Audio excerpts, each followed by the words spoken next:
Diario de Owen Wright, 8 de agosto de 1940.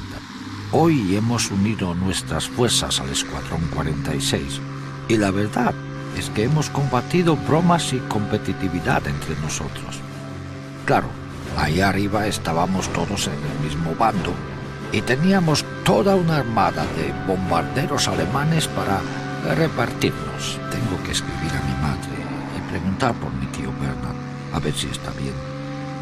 Una gran cantidad de aviones ha caído sobre zona rural, pero como dijo el cabo, mejor ahí que en la ciudad. De vuelta a casa nos comunicaron por radio el cambio en la ruta y volvimos a la costa para defender el HMS Glasgow.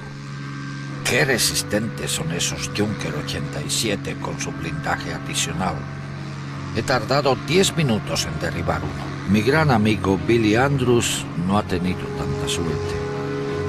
Ahora están informando a su familia. No voy a permitir que escriban a